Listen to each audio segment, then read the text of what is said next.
প্রহার করে তখন বাবার কাছে আশ্রয় নেওয়া যায়।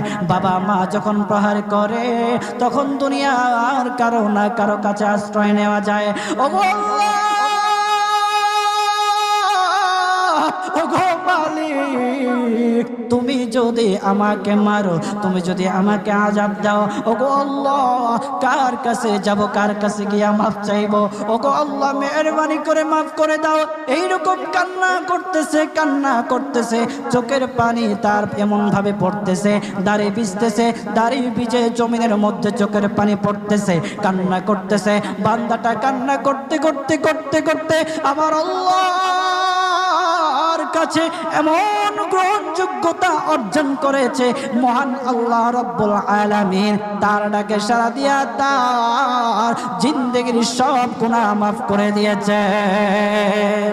হযরত মূসা আলাইহিস সালাতু ওয়াস সালাম